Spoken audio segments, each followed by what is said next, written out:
आखिर इस कलयुग में माता पिता ही भूखे क्यों मरते हैं? नमस्कार प्रिय दर्शकों, हर हर महादेव। आप सभी का स्वागत है हमारे YouTube चैनल में, जहां हम आपके लिए लाते हैं सनातन धर्म की अद्भुत कथाएं और आध्यात्मिक रहस्य, जो आपके मन और आत्मा को शांति प्रदान करेंगे। यदि आप एक सच्चे सनातनी हैं और भगवान श्री राम में अटूट श्रद्धा रखते हैं, तो अभी वीडियो को लाइक करें, चैनल को सब्सक्राइब करें और कमेंट में जय श्री राम लिखकर अपना समर्थन व्यक्त करें। तो आइए प्रिय दर्शकों, बिना देरी किए आरंभ करते हैं आज की प्रेरणादायक कथा। प्रिय दर्शकों, एक समय था जब माता पिता अपने बच्चों के लिए सब कुछ त्याग कर देते थे, अपनी भूख दबाकर उनकी आकांक्षाओं को पूरा करते थे। मगर आज वही माता पिता अपनी ही संतानों के सामने भूखे पेट सोने को मजबूर हैं। आखिर क्यों? क्या यही वे संस्कार हैं जिनकी हम बात करते हैं? क्या माता पिता का प्रेम इतना कमजोर हो गया है कि उनके वृद्धावस्था में उन्हें संभालने वाला कोई नहीं बचा? क्या हमारी भागती दौड़ती जिंदगी में उनके आंसू हमें नजर नहीं आते? कहा जाता है कि इस संसार में माता पिता भगवान के समान होते हैं, परंतु इस कलयुग में भगवान को भी भोजन के लिए तरसना पड़ रहा है। यह कथा केवल एक परिवार की नहीं, बल्कि हजारों घरों की सच्चाई है। आज हम ऐसी हकीकत का पर्दाफाश करने जा रहे हैं जिसे समाज ने जानबूझकर अनदेखा कर दिया है। आखिर क्यों बुजुर्ग माता पिता को अपने ही बच्चों के सामने सहायता के लिए हाथ फैलाना पड़ता है? क्या यह हमारी नैतिक मूल्यों की पराजय है या स्वार्थ की विजय? इस वीडियो में हम आपको वह पीड़ा, वह सच्चाई और वे प्रश्न दिखाएंगे जो आपके हृदय को हिला देंगे। इस कहानी को अंत तक देखिए और अपने आप से पूछिए कि क्या हम वास्तव में इंसान कहलाने के योग्य हैं? तो चलिए कथा आरंभ करते हैं। मगर आगे बढ़ने से पहले एक सवाल आपसे, क्या आपने कभी अपनी माँ की आंखों में वह ममता देखी है जो बिना किसी शर्त के दी जाती है? क्या आपने कभी सोचा है कि वही माँ जिसने आपकी भूख शांत करने के लिए स्वयं भूखा रहना सीखा, आज क्यों भूखी सोने को मजबूर है? अगर आप भी अपनी माँ का सम्मान और स्नेह करते हैं, अगर आपको भी अपने माता पिता की चिंता है, तो इस वीडियो को पसंद कर हमारे चैनल से जुड़ना न भूलें, क्योंकि यह कथा केवल एक घर की नहीं, बल्कि हर उस माता पिता की है जो आज के युग में उपेक्षा का शिकार हो रहे हैं। अब कहानी आरंभ करते हैं। चंद्रिका नाम की एक साधारण महिला थी, मगर उनके व्यक्तित्व में एक दिव्यता झलकती थी जिसे अनदेखा करना कठिन था। मोहल्ले की गलियों में उन्हें अक्सर ब्रेड के ठेले को धकेलते हुए देखा जाता था। उनकी झुकी हुई कमर और चेहरे की झुर्रियां उनके कठोर संघर्ष और साधना की गवाही देती थीं। थकावट उनके चेहरे पर साफ झलकती थी, फिर भी उनके होठों पर एक हल्की मुस्कान सजी रहती थी, मानो यह मुस्कान उनके लिए ईश्वर का आशीर्वाद हो और आलोचनाओं के खिलाफ एक दिव्य कवच। पड़ोसियों के लिए चंद्रिका धैर्य और सहनशीलता की मिसाल थी। कुछ लोग उनकी मेहनत की प्रशंसा करते थे, तो कुछ तिरस्कार भरी निगाहों से देखते थे, लेकिन कोई नहीं जानता था कि उन्हें हर सुबह सूर्योदय से पहले उठने की असली प्रेरणा क्या थी। वह प्रेरणा थी उनके पोते पोती अमन और संध्या की देखभाल और उन्हें हर उस पीड़ा से बचाने का संकल्प जिसे वह स्वयं सह सकती थीं। चंद्रिका की जिंदगी को बदलने वाली त्रासदी आज भी उनका पीछा करती थी। अपनी इकलौती बेटी को खोने का आघात उनके लिए एक अग्नि परीक्षा साबित हुआ। जब उनके दामाद ने बच्चों को छोड़ दिया, तो चंद्रिका ने ठान लिया कि वह अपने दर्द में नहीं डूबेंगी। छोटे अमन और संध्या, जो भय और उलझन में थे, अब उनकी जिम्मेदारी बन गए। जब दोनों बच्चे पहली बार चंद्रिका के पास आए, तो उन्होंने उन्हें अपनी बाहों में भर लिया और दृढ़ता से कहा, अब तुम दोनों ही मेरे जीवन का आधार हो। अपने आंसू छुपाते हुए उन्होंने बच्चों के सिर पर हाथ फेरा। दर्द उनके हृदय में गहरा था, मगर बच्चों की मुस्कान में उन्होंने अपनी खोई हुई बेटी की छवि देखी और जीने का एक नया उद्देश्य पाया। चंद्रिका के दिन कठिन और लंबे होते थे। हर सुबह सूरज उगने से पहले वह उठती और आटा गूंथकर ब्रेड तैयार करती। उनके श्रमशील हाथ बिना थके काम करते और ताजी ब्रेड की खुशबू उनके छोटे से रसोई घर में फैल जाती। इसके बाद वह अपने ठेले के साथ बाहर निकलती। तपती धूप, बारिश और राहगीरों की उपेक्षात्मक नजरों का सामना करना उनके लिए रोजमर्रा की बात थी। कई बार वह नंगे पैर चलती, क्योंकि नए जूते खरीदने का मतलब होता कि वह अपने पोते पोती के भोजन पर समझौता करें। कभी कभी बिक्री अच्छी हो जाती तो कभी ठेला भरा हुआ वापस लौटता और उनका मन भारी हो जाता। फिर भी उन्होंने कभी हार नहीं मानी। यह सब मेरे बच्चों के लिए है, वह खुद से कहती, जैसे अपने हर त्याग को ईश्वर की सेवा मानती हूं। सड़कों पर जीवन आसान नहीं था। उन्हें अक्सर सुनने को मिलता कि उनकी उम्र में उन्हें आराम करना चाहिए, मगर सबसे अधिक कष्ट तब होता जब ग्राहक उनके ब्रेड का उचित मूल्य भी नहीं देते। ऐसे समय में वह चुपचाप सिर झुका लेती, थोड़ा सा पैसा स्वीकार करती और आगे बढ़ जाती। चंद्रिका खुद को तसल्ली देती, एक दिन वे समझेंगे। यह सोच ही उन्हें हिम्मत देती। भले ही उनके हाथ और पीठ का दर्द रातों में उन्हें सोने नहीं देता, फिर भी वह अपने संकल्प से विचलित नहीं होती थीं। जैसे जैसे अमन और संध्या बड़े होते गए, उनके व्यवहार में परिवर्तन आने लगा। पहले की हंसी मजाक और गले लगना धीरे धीरे कम हो गया। वे घर से दूर समय बिताने लगे और कभी कभी उदासीन भी दिखते। चंद्रिका खुद को समझाती, यह उम्र का असर है। वे अभी नहीं समझते, लेकिन एक दिन जानेंगे कि मैंने उनके लिए क्या किया है। फिर भी यह सोचना आसान नहीं होता था। कई रातों में जब वह थकी हुई घर लौटती तो घर का सन्नाटा उन्हें कचोटता। अमन और संध्या उनसे दूरी बनाने लगे और वह प्रेम जिसे उन्होंने वर्षों से सींचा था अब फलता फूलता नहीं दिखता था। चंद्रिका ने खुद से सवाल करना शुरू कर दिया, क्या मैंने कुछ गलत किया? क्या मेरे त्याग पर्याप्त नहीं थे? यह सवाल उन्हें तब परेशान करते जब वह आटा गूंथती या सड़कों पर ठेला लेकर चलती, मगर वह हार मानने वाली नहीं थीं। मैं तुम्हें मजबूत और न्यायप्रिय बनाऊंगी, वह मन ही मन कहती, जैसे यह उनकी प्रार्थना हो। भले ही निराशा उन्हें घेरने की कोशिश करती, लेकिन वह अपनी आशा की छोटी सी लौ को बुझने नहीं देती। उसी रात दिन भर की थकावट के बाद चंद्रिका ने सोते हुए अमन और संध्या को देखा। तुम दोनों मेरे लिए सब कुछ हो, उन्होंने धीमे से कहा। आंखों में आंसू छलक आए। चंद्रिका जानती थीं कि उनका प्रेम शाश्वत है, भले ही समय और परिस्थितियां बदल गई हों। वह अपने स्नेह को एक प्रार्थना की तरह संभाल कर रखे हुए थीं। बिस्तर पर लेटते हुए उन्होंने उन अशांत विचारों को ईश्वर को समर्पित कर दिया, जो पिछले कुछ दिनों से उनके मन में गहरे बस गए थे। उनके हृदय का एक कोना यह महसूस कर रहा था कि कुछ ठीक नहीं है। फिर भी उन्होंने अपनी उम्मीद पर भरोसा बनाए रखा। उनके लिए हर त्याग स्वीकार्य था, जब तक अमन और संध्या को एक उज्जवल भविष्य मिल सके। लेकिन आने वाले हफ्ते वह कठोर वास्तविकता लेकर आएंगे, जिसकी चंद्रिका ने कभी कल्पना भी नहीं की थी। उनके स्नेह और विश्वास की अग्नि परीक्षा होने वाली थी। उनकी पूरी जिंदगी उन बदलावों का सामना करने जा रही थी जो उन्हें हमेशा के लिए बदल देंगे। चंद्रिका को हमेशा यह विश्वास था कि जो प्रेम और समर्पण उन्होंने अपने पोते पोतियों को दिया है, वह उन्हें कभी अकेला नहीं छोड़ेगा। मगर जैसे जैसे अमन और संध्या बड़े हो रहे थे, वह कुछ ऐसे परिवर्तन देख रही थीं जो उनके दिल को बेचैन कर देते थे। पहले दोनों बच्चे अत्यधिक स्नेहिल और सहयोगी थे। वे हमेशा उनकी सहायता के लिए तैयार रहते और अनमोल समय उनके साथ बिताते थे। लेकिन अब उनके स्नेह भरे व्यवहार में कमी आने लगी थी। उनके बीच की नजदीकियां धीरे धीरे मटमैली हो रही थीं, जैसे रेत की तरह फिसलती जा रही हों। जब चंद्रिका उनसे ठेले को धकेलने या घर के कामों में मदद करने के लिए कहती, तो उन्हें टाल मटोल भरे उत्तर मिलते। बेटा, जरा ठेला धकेलने में मेरी मदद कर दो, चंद्रिका ने अनुरोध किया। अमन ने धीरे से जवाब दिया, दादी, मैं अभी थोड़ा व्यस्त हूं। संध्या अक्सर बिना बताए ही घर से बाहर हो जाती। उसकी आंखें, जो पहले चंद्रिका को देखकर चमक उठती थीं, अब उनसे नजरें चुराने लगी थीं। चंद्रिका के लिए हर बहाना उनके दिल पर एक हल्की चोट जैसा महसूस होता था।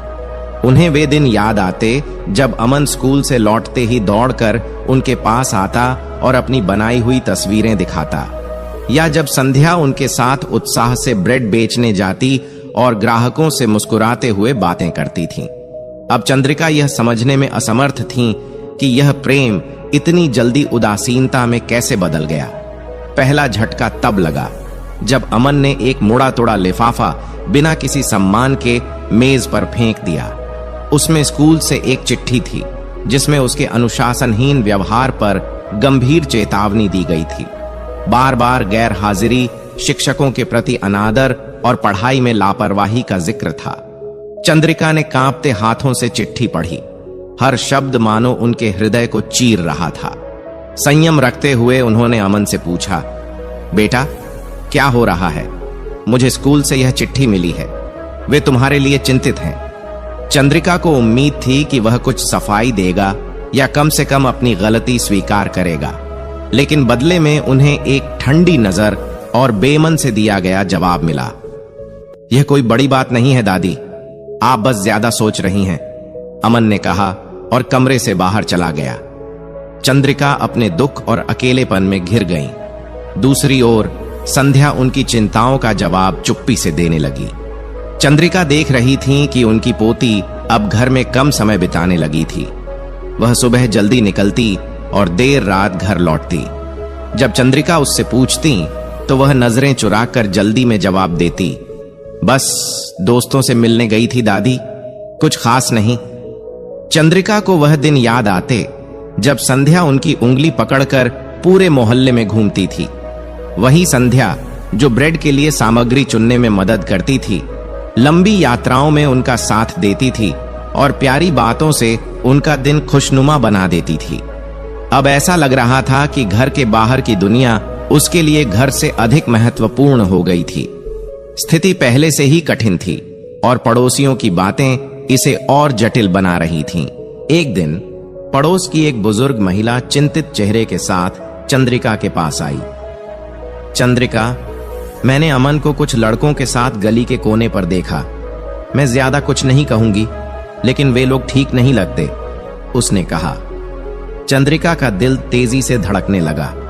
एक अन्य पड़ोसी ने धीरे से संकेत दिया कि संध्या भी गलत संगति में पड़ गई है। चंद्रिका हर बात को गले में अटके हुए दर्द के साथ सुनती, मगर अपने पोते पोतियों का बचाव करती। वे अभी बच्चे हैं, बस दुनिया को समझने की कोशिश कर रहे हैं, यह सब गुजर जाएगा, वह कहती। लेकिन भीतर ही भीतर उनकी चिंताएं बढ़ती जा रही थीं। एक दिन जब चंद्रिका अपने काम से समय से पहले घर लौटी तो उन्होंने एक ऐसा दृश्य देखा जिसने उनके दिल को भीतर से तोड़ दिया। उनका छोटा सा घर अस्त व्यस्त पड़ा था। किताबें, कपड़े और व्यक्तिगत सामान जमीन पर बिखरे हुए थे। कमरे में एक विचित्र और तीखी गंध फैली हुई थी। चंद्रिका ने कई बार अमन और संध्या को आवाज दी, लेकिन घर में कोई मौजूद नहीं था। वह थकान और पीड़ा से भरी फर्श पर बैठ गईं। यह घर उनके लिए सिर्फ चार दीवारी नहीं था, बल्कि उनकी हर मेहनत, जाग कर बिताई रातों और बचाए हुए हर एक पैसे का प्रतीक था। घर को इस तरह अस्त व्यस्त देखकर उन्हें महसूस हुआ जैसे उनकी खुद की जिंदगी बिखर गई हो।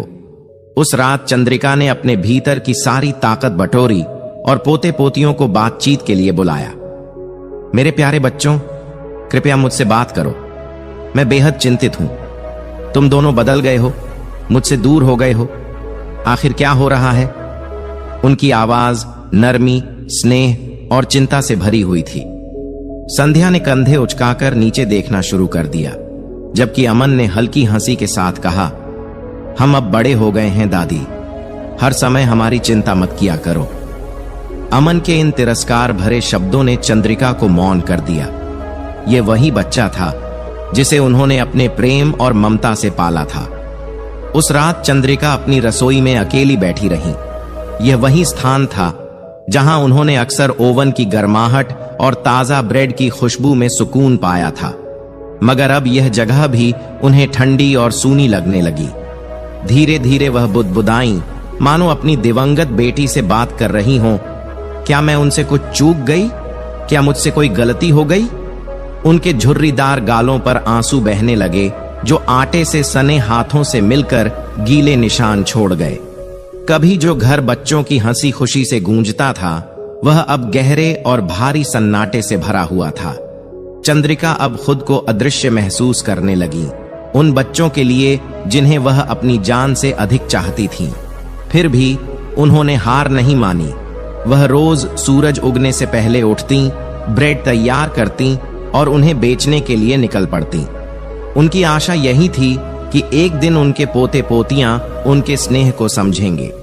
वक्त बीतता गया और चंद्रिका ने महसूस किया कि अमन और संध्या उनसे और भी अधिक दूर होते जा रहे थे। अमन ने स्कूल जाना लगभग बंद कर दिया था और संध्या बिना किसी स्पष्टीकरण के गायब रहने लगी थी। उनकी बेरुखी और कठोर बातें चंद्रिका के दिल पर नए घाव छोड़ती, मगर फिर भी वह डटी रही। हर रात वह शांत मन से प्रार्थना करती, ताकत और दिशा की याचना करती। हे प्रभु, मुझे शक्ति देना कि मैं अपने बच्चों को सही राह पर ला सकूं। उनके लिए अपने पोते पोतियों का प्रेम किसी भी कष्ट से अधिक मूल्यवान था। वह खुद को समझाने की कोशिश करती, वे अभी बच्चे हैं, यह एक कठिन दौर है, लेकिन वे मेरे पास लौट आएंगे।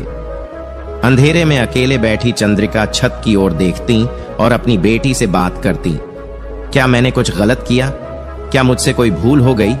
मेरी मदद करो, मेरी बच्ची, मुझे कोई संकेत दो। लेकिन उनके हृदय के एक कोने में यह आभास था कि वह अपनी जिंदगी की सबसे कठिन परीक्षा का सामना करने वाली है। अमन और संध्या का यह व्यवहार महज एक अस्थायी चरण नहीं था, कुछ गंभीर हो रहा था और जल्द ही चंद्रिका को इसका एहसास होने वाला था। पुरानी लकड़ी की अलमारी के कोने में चंद्रिका ने एक छोटा सा बक्सा संभाल कर रखा हुआ था।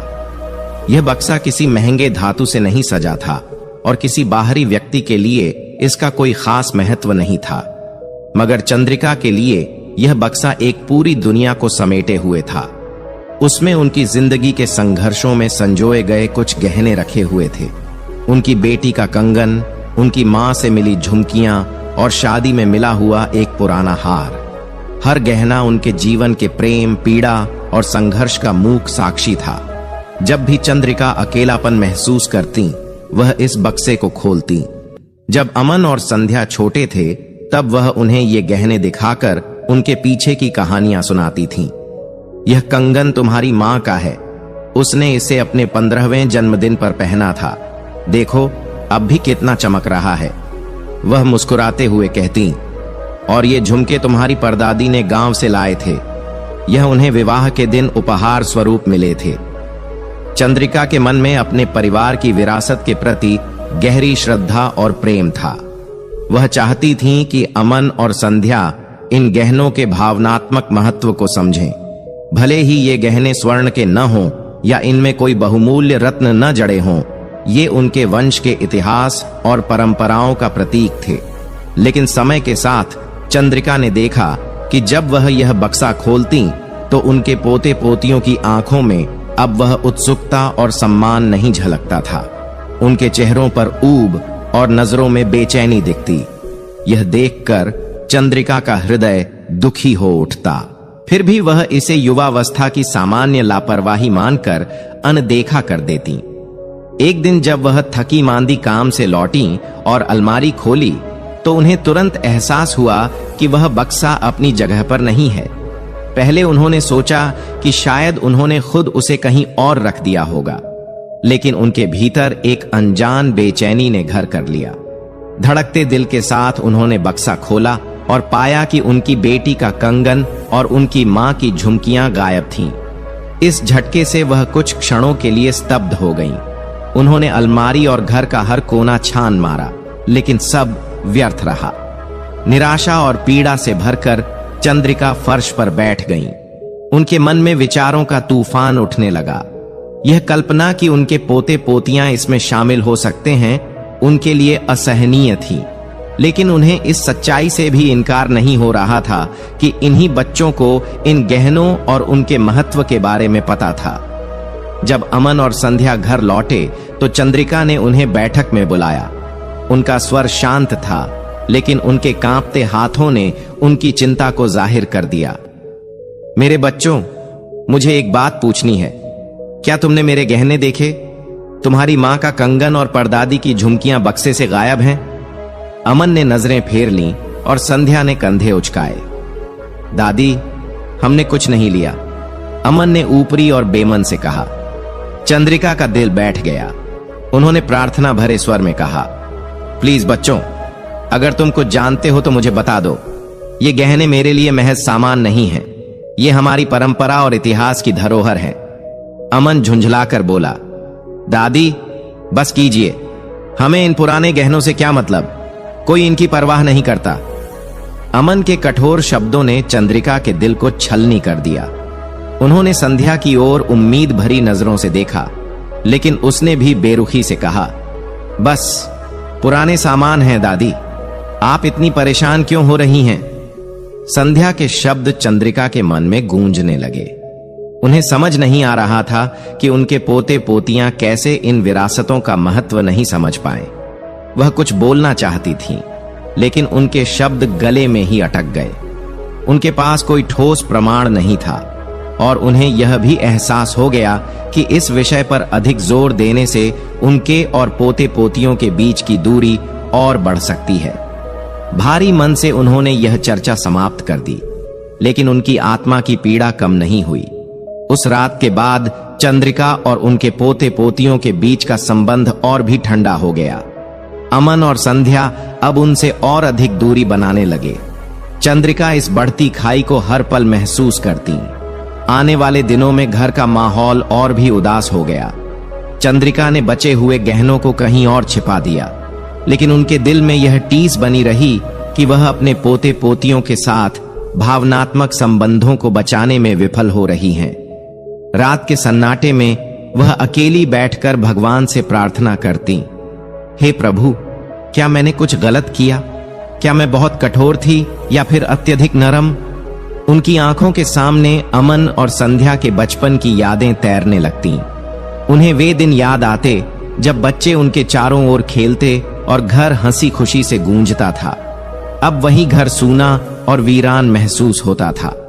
चंद्रिका के लिए सबसे बड़ा कष्ट यह नहीं था कि उनके गहने खो गए, बल्कि यह था कि उनके पोते पोतियों ने उन विरासतों के प्रति इतनी बेरुखी दिखाई जिन्हें वह अपने जीवन की अनमोल धरोहर मानती थीं।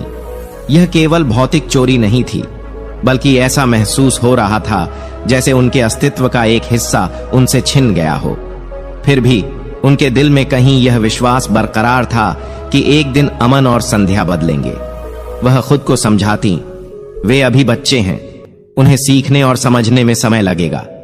मगर धीरे धीरे यह आशा भी कमजोर पड़ने लगी। अमन और संध्या के कठोर शब्द और ठंडी नजरें उनकी उम्मीद को बुझाने लगीं। चंद्रिका को यह एहसास होने लगा था कि यह झटका अंतिम नहीं था। उनके भीतर यह डर घर कर चुका था कि उनके पोते पोतियां गलत रास्ते पर जा रहे हैं। हालांकि वह उन्हें रोकने के लिए कुछ भी कर पाने में असमर्थ थीं, फिर भी वह अपने हृदय में प्रेम संजोए हुए थीं। लेकिन वह विश्वास जो कभी उनके रिश्ते की नींव था, धीरे धीरे दरकता जा रहा था। रात के अंधेरे में चंद्रिका भगवान के चरणों में गिरकर प्रार्थना करती। वह स्वयं को किसी भी आने वाली परीक्षा के लिए तैयार कर रही थी। उन्हें यह नहीं पता था कि यह तो केवल शुरुआत थी। उनके धैर्य, विश्वास और क्षमा की शक्ति की वास्तविक परीक्षा अभी बाकी थी। सालों के साथ चंद्रिका का जीवन दुख और निराशा के दायरे में फंसता चला गया। अमन और संध्या अब बड़े हो चुके थे, मगर वे उन संस्कारों और मूल्यों से दूर हो गए थे जिन्हें चंद्रिका ने अपने स्नेह और देखभाल से उनके भीतर बोने का प्रयास किया था।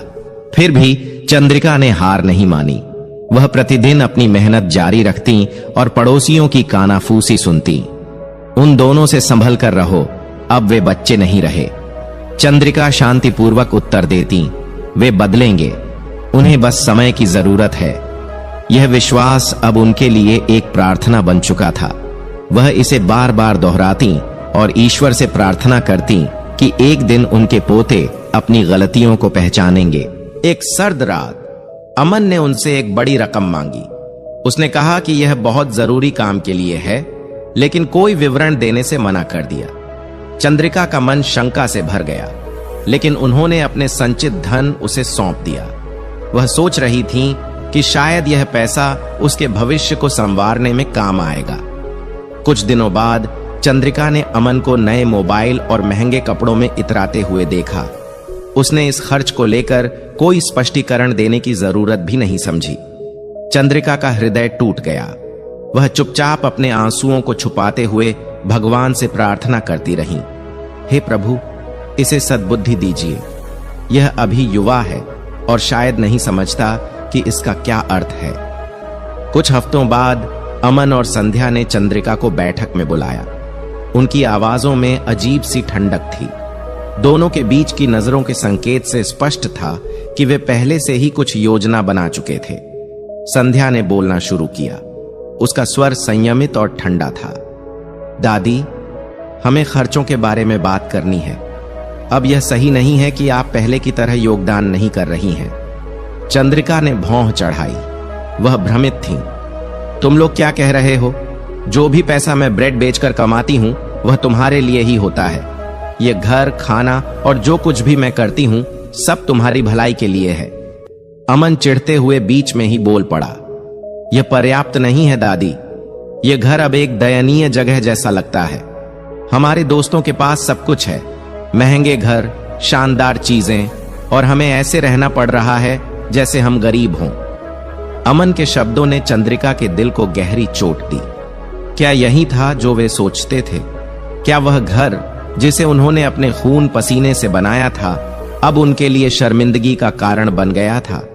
चंद्रिका का मन अपमान और पीड़ा से भर उठा। वह कुछ कहने ही वाली थी कि संध्या ने कुछ कागजात उनके सामने रख दिए।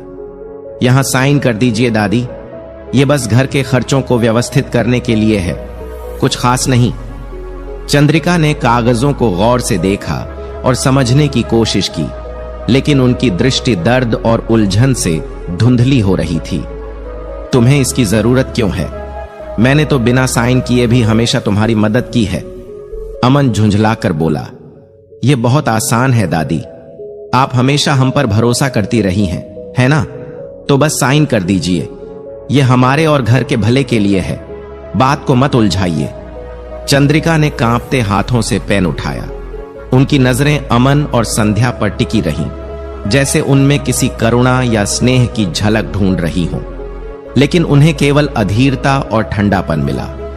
मैंने हमेशा तुम पर विश्वास किया है, अपनी पूरी जिंदगी तुम पर भरोसा किया है। उन्होंने बुदबुदाते हुए दस्तखत कर दी। अमन ने कागजात तुरंत उठा लिए और बिना धन्यवाद कहे वहां से चला गया। वह क्षण चंद्रिका के लिए अत्यंत भारी था, लेकिन वह अभी तक पूरी तरह यह नहीं समझ पा रही थी कि इसका मतलब क्या था। आने वाले महीनों में घर का माहौल पूरी तरह बदलने लगा। अमन और संध्या ने घर में नया फर्नीचर, आधुनिक उपकरण और महंगी वस्तुएं खरीद लीं। चंद्रिका देखती रहीं मगर कुछ नहीं बोली। वह घर जिसे उन्होंने सादगी और कठिन परिश्रम से संजोया था अब उनके लिए अजनबी सा लगने लगा। हर नई चीज उन्हें यह एहसास कराती कि अब उस घर में उनकी कोई अहमियत नहीं रही। एक रात अमन और संध्या ने उन्हें फिर से बुलाया। इस बार उनका स्वर अधिक कठोर और लगभग आदेशात्मक था। अमन ने सीधा कहा, दादी, हमें जगह की जरूरत है। अब यह घर हमारे नाम पर है। हमने आपके लिए पीछे एक जगह बनाई है, वहां रहना सबसे अच्छा रहेगा। चंद्रिका के पैरों तले जैसे जमीन खिसक गई। ये तुम क्या कह रहे हो बेटा? ये घर हमारा है, हमेशा से रहा है। तुम मुझे इस तरह कैसे हटा सकते हो?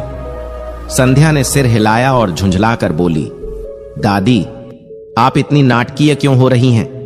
हम आपको कहीं बाहर नहीं भेज रहे हैं। हमने आपके लिए पीछे एक कमरा तैयार किया है। आपको रहने की जगह तो मिल रही है। चंद्रिका की आवाज में गहरी वेदना थी। उन्होंने कांपते स्वर में कहा, मैंने तुम्हारे लिए सब कुछ किया। जब तक मेरे हाथ और पैर दर्द से टूट नहीं गए तब तक काम किया। मैंने हर सुख का त्याग किया ताकि तुम दोनों को किसी चीज की कमी ना हो, और अब तुम मुझे इस तरह अलग कर रहे हो जैसे मैं कोई बोझ हूं। अमन ने ठंडे स्वर में बात खत्म की। आपने अपना कर्तव्य पूरा कर लिया दादी, अब हमारी बारी है। बात इतनी ही सीधी है। वे उन्हें उस छोटे से कमरे में ले गए जो उन्होंने पीछे तैयार किया था। वह कमरा अंधकारमय, ठंडा और खाली था। फर्श पर एक साधारण गद्दा रखा हुआ था और दीवारें बिल्कुल नंगी थीं। चंद्रिका ने चारों ओर देखा और अपमान का बोझ उनके दिल पर भारी हो गया। उन्होंने कांपती आवाज में कहा, यही है? तुम सोचते हो कि मैं यहां रहूं सब कुछ करने के बाद? संध्या ने सूखी आवाज में उत्तर दिया, दादी, यह सबके लिए सबसे अच्छा है। अब हमें अपनी जिंदगी जीने दीजिए। आपने अपनी भूमिका निभा ली है। बिना कुछ और कहे अमन और संध्या वहां से चले गए, चंद्रिका को उस छोटे से कमरे में अकेला छोड़कर। वह गद्दे पर बैठ गईं, खुद को कसकर गले लगाते हुए। उनकी आंखों से आंसू चुपचाप बहने लगे। वह पीड़ा जो उन्होंने महसूस की किसी भी शारीरिक चोट से अधिक गहरी थी। यह विश्वासघात उन लोगों का था जिन्हें उन्होंने सबसे अधिक प्यार किया था। आने वाली रातों में चंद्रिका ने घर से आती हंसी और संगीत की आवाजें सुनी।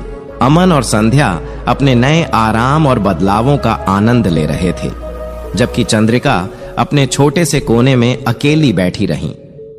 मैंने क्या गलती की? वह बार बार खुद से पूछती। अपनी बाहों में खुद को लपेटे हुए ठंड को रोकने की कोशिश करती। मैं कहां चूक गई? उन्होंने मेरे त्यागों को कैसे भुला दिया? वह पिछला कमरा अब उनकी तन्हाई और उपेक्षा का प्रतीक बन चुका था। पहली बार चंद्रिका ने खुद को पूरी तरह से छोड़ा हुआ महसूस किया।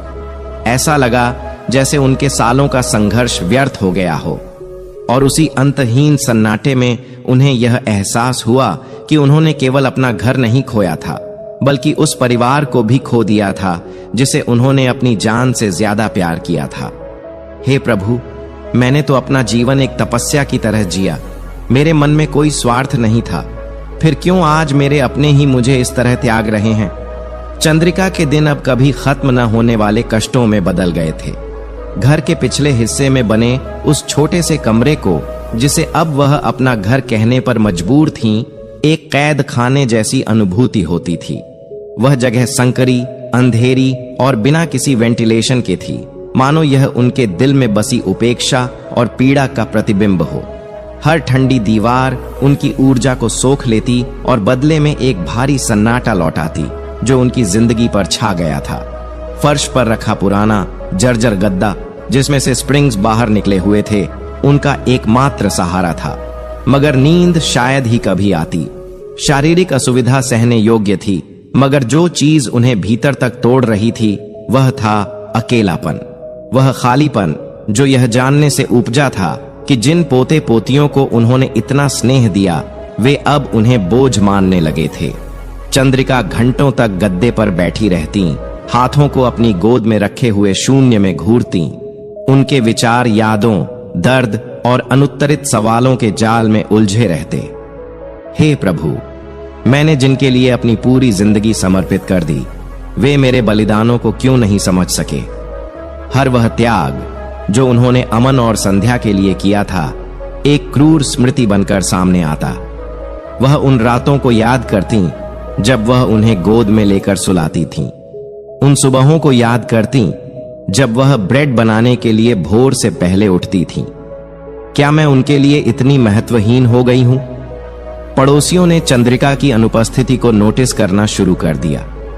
वर्षों तक वह गली में अपने ठेले को धकेलते हुए हमेशा दिखती थीं। अब उनकी कमी साफ नजर आने लगी और लोग आपस में चर्चा करने लगे कि उस महिला के साथ क्या हुआ जिसे वे इतना सम्मान देते थे। कुछ पड़ोसी उनसे मिलने आए, लेकिन जो उन्होंने देखा उसने उन्हें चौंका दिया। वह महिला जो कभी साहस और धैर्य की प्रतिमूर्ति थी, अब बदहाल स्थिति में जी रही थी, कमजोर, थकी हुई और ऐसे हालात में जो किसी के भी योग्य नहीं थे। चंद्रिका, यह सही नहीं है, एक पड़ोसी ने उनकी स्थिति पर दुख जताते हुए कहा। चंद्रिका अपनी परिस्थिति को लेकर शर्मिंदगी महसूस करती थीं। उन्होंने मजबूरन मुस्कान लाते हुए जवाब दिया, मैं बूढ़ी हो रही हूं। चंद्रिका अब एक शांत और स्थिर जगह की चाह में थीं। उनके पोते पोतियां उनकी देखभाल कर रहे थे, लेकिन उनकी आंखों में भरी उदासी उनके भीतर की असली कहानी को उजागर कर रही थी। अमन और संध्या ने हालात को भांप लिया और जल्दी ही अपनी चालें चलनी शुरू कर दी। उन्हें यह बिल्कुल भी बर्दाश्त नहीं था कि लोग उनके व्यवहार पर सवाल उठाएं। संध्या ने पड़ोसियों से नकली चिंता जताते हुए बातें फैलानी शुरू कर दी। वह अब चीजें भूलने लगी हैं, उसने बनावटी करुणा के साथ कहा। कई बार तो उन्हें यह भी नहीं पता होता कि वह कहां है। हमें उनकी देखभाल करनी पड़ती है। झूठ इतनी सहजता से बोला गया कि लोग उस पर भरोसा करने लगे। वह अब बुजुर्ग हो गई हैं, उन्हें खुद नहीं पता कि उनके लिए क्या उचित है, अमन ने जोड़ दिया। धीरे धीरे इन अफवाहों ने पड़ोसियों की चिंता को सहानुभूति और फिर संदेह में बदल दिया। अब चंद्रिका के पास आने वाले लोग भी कम होने लगे। उन्होंने महसूस किया कि उनकी आवाज को धीरे धीरे दबाया जा रहा है। उन्होंने कई बार अपने पोते पोतियों से इस बारे में बात करने की कोशिश की, लेकिन हर बार उन्हें ठंडे और कठोर उत्तर मिले। आप कुछ भी नहीं समझती दादी, बस अपने कोने में रहिए और हमें हमारी जिंदगी जीने दीजिए, अमन बिना उनकी ओर देखे कहता। संध्या और भी ज्यादा निर्दयी थी। जब चंद्रिका ने अपनी तकलीफों या अपने कमरे से गायब हो रही चीजों का जिक्र किया तो उसने तिरस्कार भरे स्वर में कहा, आपको इन चीजों की जरूरत नहीं है, अब इन्हें छोड़ने का समय आ गया है। उसके शब्द इतने बेरहम थे मानो किसी तेज धार वाले चाकू से चंद्रिका के हर भावनात्मक संबंध को काट रहे हों। जो चंद्रिका कभी अपने पोते पोतियों के सामने हार मानने को तैयार नहीं थी, अब खुद को पूरी तरह असहाय महसूस कर रही थीं। खराब जीवन स्थितियों ने उनके स्वास्थ्य पर असर डालना शुरू कर दिया था। ठंडे, बिना वेंटिलेशन वाले कमरे और निरंतर मानसिक तनाव ने उन्हें एक स्थायी खांसी दे दी। उनका शरीर, जो पहले ही समय और दुख के बोझ से कमजोर हो चुका था, अब थकावट के स्पष्ट संकेत देने लगा।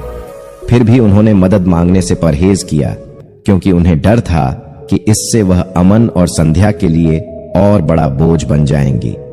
एक सुबह जब बुखार ने उन्हें जकड़ लिया, उन्होंने अमन को आवाज लगाई, मुझे अच्छा नहीं लग रहा, क्या तुम मेरे लिए कुछ ला सकते हो?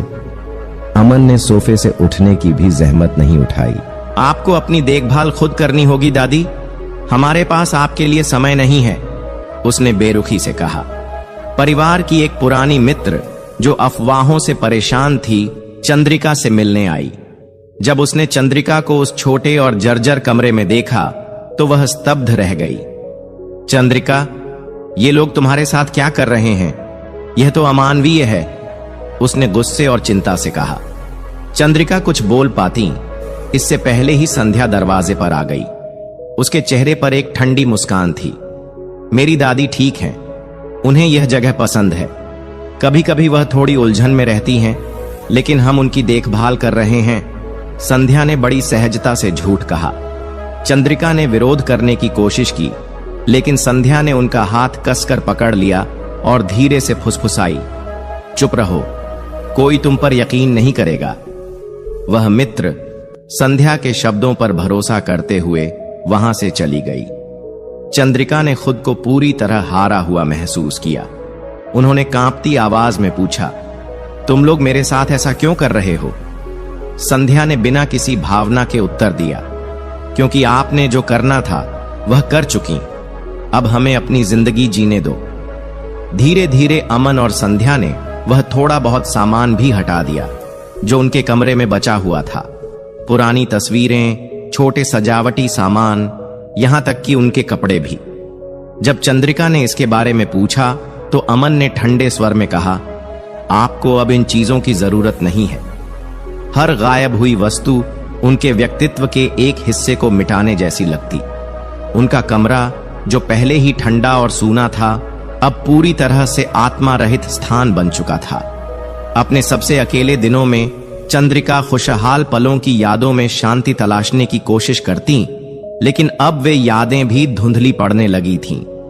यह नहीं हो सकता, वह खुद से बुदबुदाती, उस कड़वी सच्चाई से बचने की कोशिश करती जिसने उन्हें घेर लिया था। एक रात दीवार में बनी एक छोटी दरार से आसमान को निहारते हुए चंद्रिका ने आंसुओं के बीच बुदबुदाया, हे प्रभु, काश मेरी आवाज सुन सकते, मेरी मदद करो।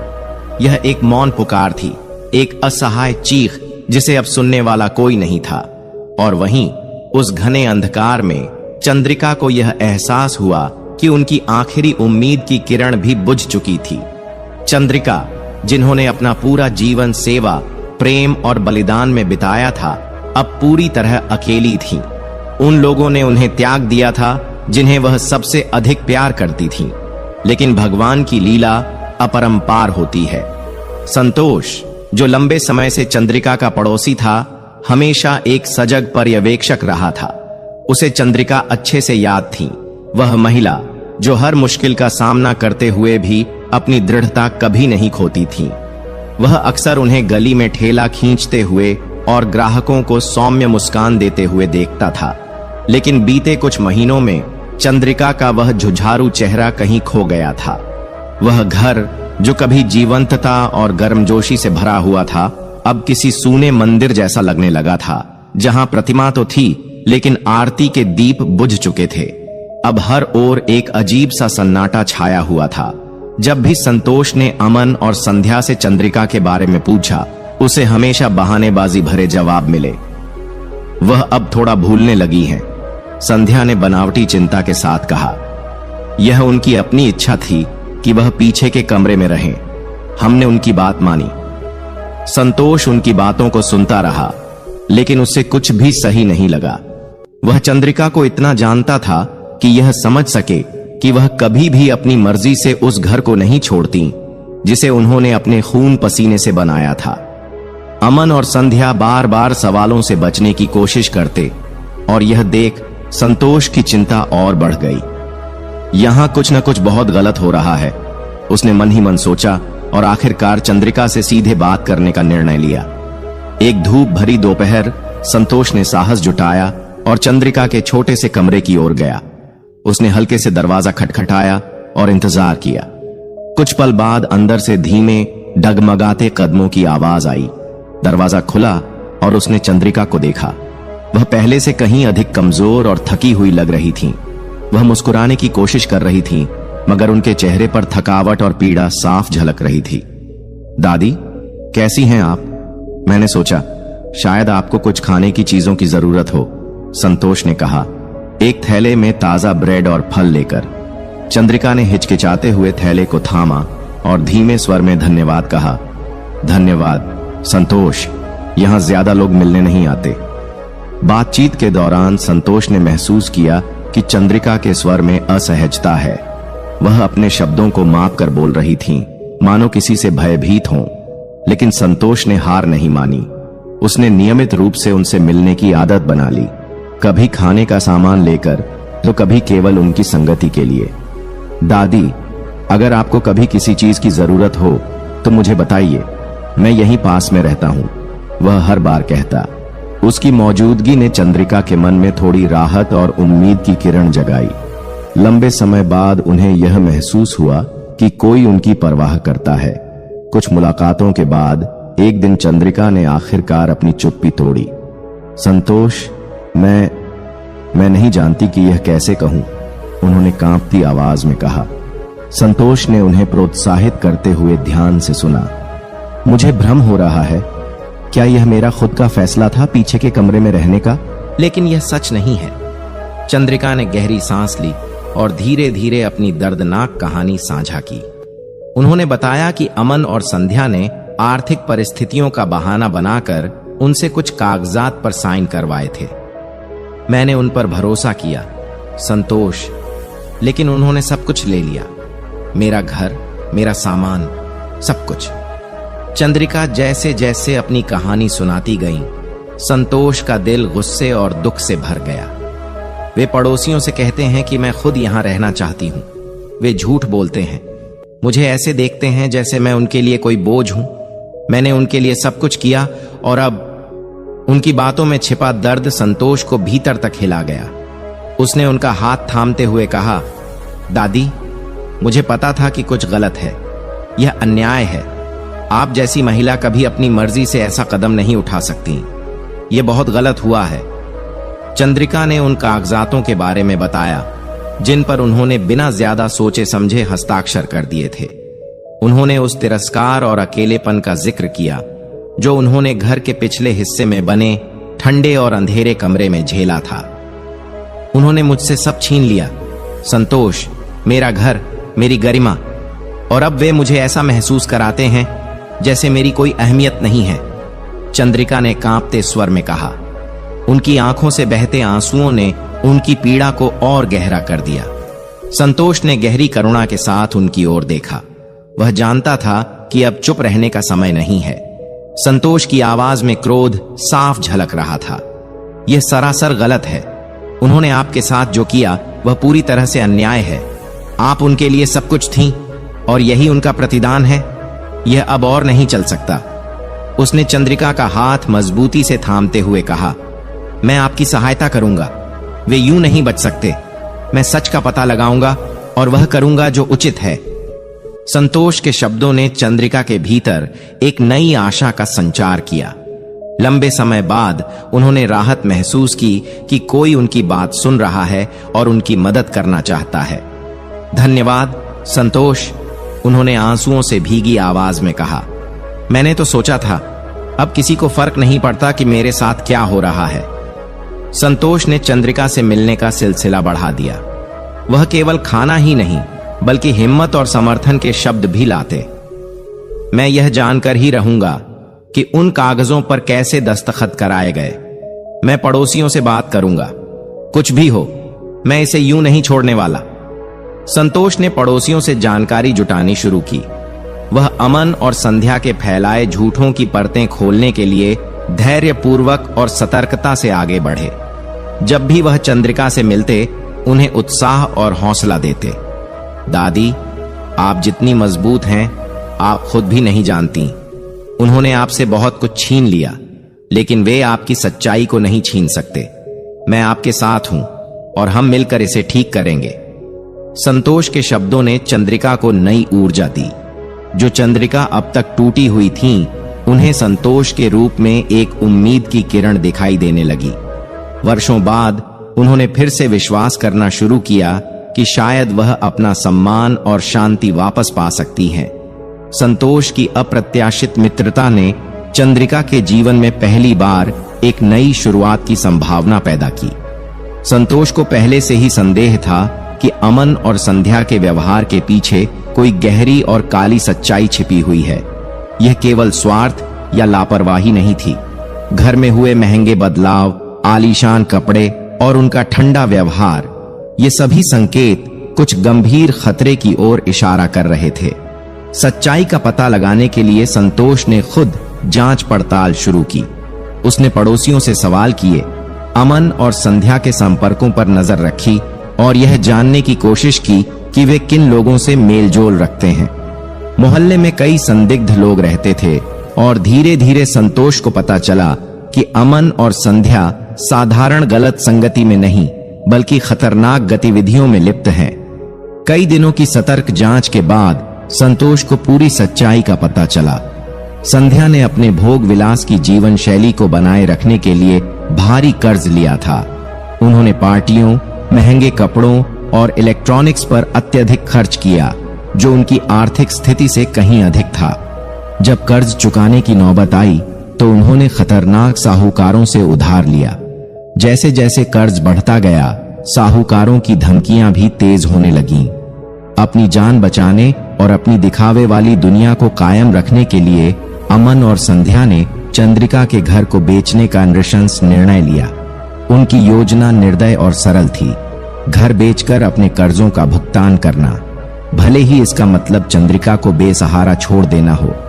यह जानकर संतोष के भीतर गुस्सा और चिंता का ज्वार उमड़ पड़ा। उसे समझ आ गया कि समय तेजी से हाथ से निकल रहा है। अगर जल्दी कुछ नहीं किया गया तो चंद्रिका सब कुछ खो देंगी। एक दोपहर संतोष चंद्रिका के छोटे से कमरे में पहुंचे। वह खिड़की के पास बैठी थीं, बाहर एकटक देखती हुई, जैसे उनके भीतर कोई उम्मीद शेष नहीं थी। संतोष ने हल्की मुस्कान देने की कोशिश की, मगर उनकी गंभीरता उनके चेहरे पर साफ झलक रही थी। दादी, आप ठीक तो हैं? आप बहुत परेशान लग रही हैं, संतोष ने धीमे स्वर में पूछा। कुछ क्षणों की चुप्पी के बाद संतोष ने उनका हाथ थामा और गंभीर स्वर में कहा, दादी, मुझे आपसे एक जरूरी बात करनी है। यह अमन और संध्या के बारे में है। चंद्रिका का चेहरा अचानक बदल गया। उनकी आंखें चौड़ी हो गईं और शरीर एकदम तन गया। क्या हुआ? बताओ संतोष, प्लीज, उन्होंने घबराए स्वर में कहा। संतोष ने गहरी सांस ली। वे कर्ज में डूबे हुए हैं और यह मामूली कर्ज नहीं है। उन्होंने खतरनाक लोगों से पैसे उधार लिए हैं। अब कर्ज चुकाने के लिए वे आपका घर बेचना चाहते हैं। चंद्रिका ने यह सुनते ही अपने सीने पर हाथ रख लिया, जैसे संतोष के शब्द किसी गहरे आघात की तरह लगे हों। घर बेचना? मेरा घर? उनकी आवाज सदमे और अविश्वास में कांप उठी। लेकिन उन्होंने कहा था कि यह सब हमारी जिंदगी बेहतर बनाने के लिए है। उनकी आंखों में निराशा और विश्वासघात के भाव तैर गए। उन्होंने कहा था कि यह सब हमारे भले के लिए है। चंद्रिका की आंखों में आंसू छलक आए। वह सच्चाई को समझने की कोशिश करती रही। संतोष, मैंने उन पर विश्वास किया। मैंने कागजों पर दस्तखत किए क्योंकि मुझे लगा कि वे हमारी भलाई के लिए काम कर रहे हैं। मैंने सोचा कि वे मेरी परवाह करते हैं।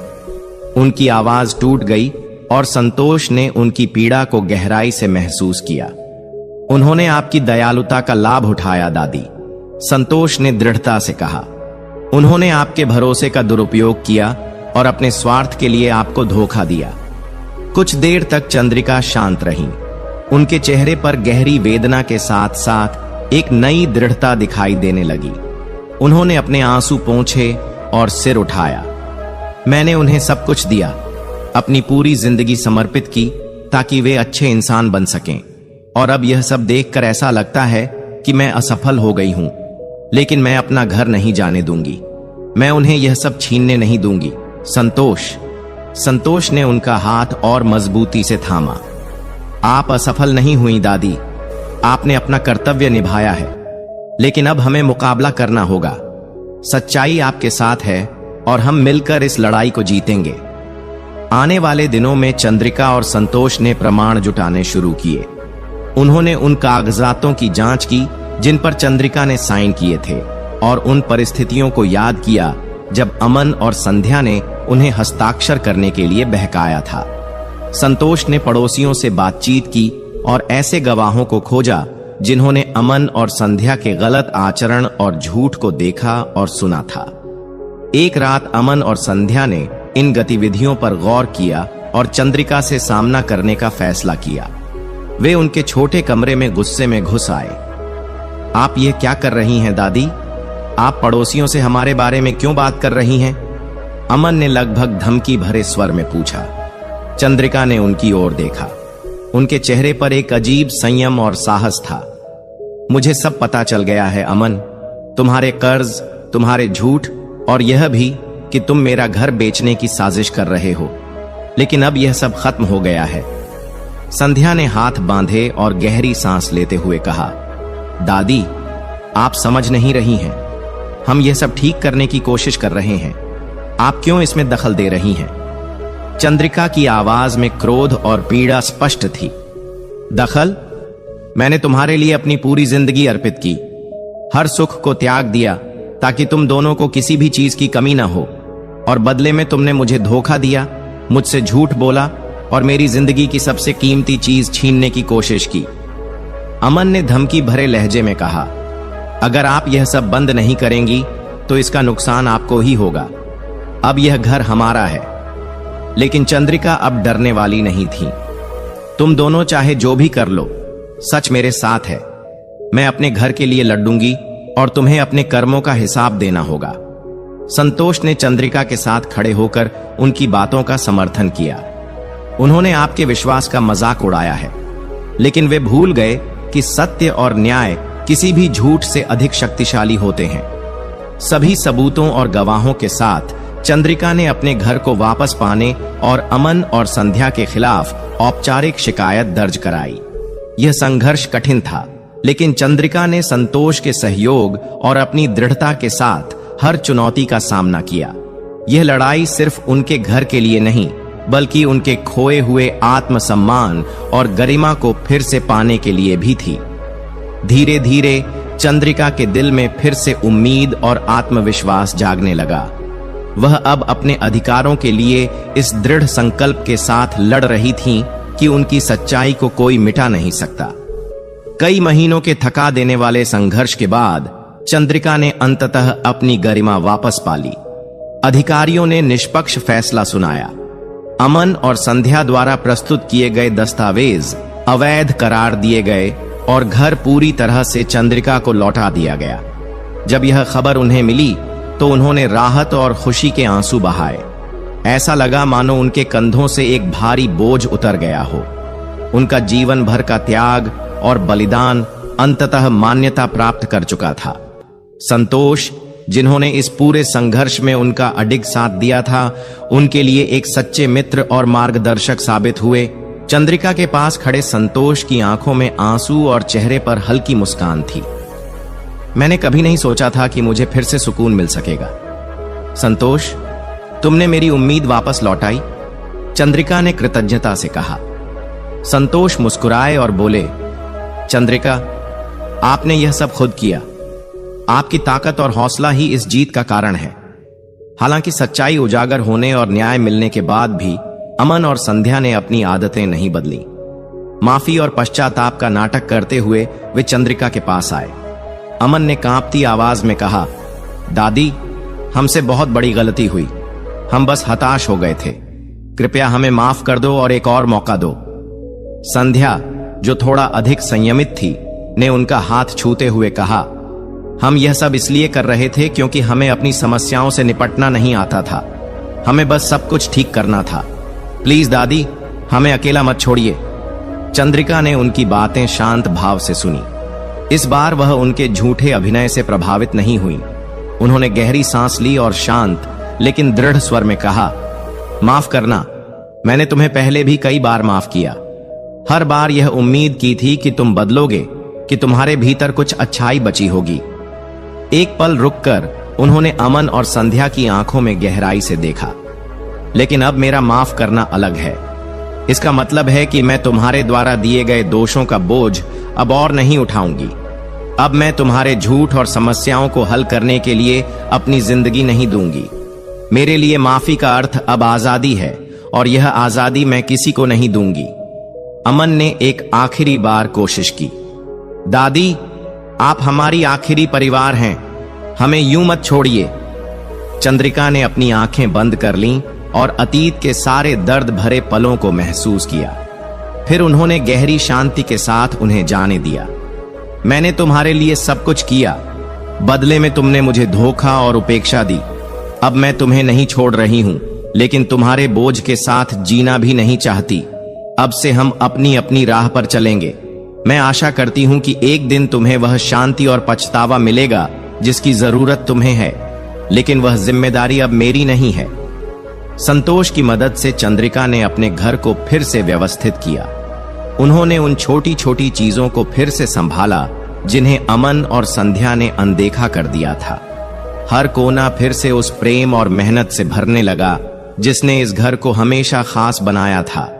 दीवारें, जो कभी आंसुओं और दर्द की गवाह थीं, अब शांति और स्वागत का एहसास देने लगीं। चंद्रिका ने फिर से ब्रेड बनाना शुरू किया। इस बार यह उनके लिए कोई बोझ नहीं, बल्कि खुशी का जरिया था। हर बार जब वह ब्रेड बनाती तो उन्हें लगता कि वह अपनी कहानी का एक नया अध्याय लिख रही है। उनके पड़ोसी, जो उनकी ताकत से प्रेरित थे, अब केवल ब्रेड खरीदने नहीं बल्कि उनके साथ समय बिताने भी आते।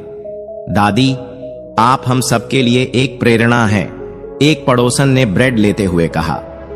आपने हमें सिखाया कि जीवन में किसी भी मुश्किल को सहने और उससे बाहर निकलने की ताकत हमारे अंदर है। संतोष, जो अब सिर्फ एक पड़ोसी नहीं बल्कि परिवार जैसे बन चुके थे, हमेशा उनके साथ रहते। आपने जिन परिस्थितियों का सामना किया वह हर कोई नहीं कर सकता, फिर भी आप आज यहां हैं, अपने दिल में प्यार और जज्बे के साथ। यह सच में सराहनीय है, संतोष ने कहा।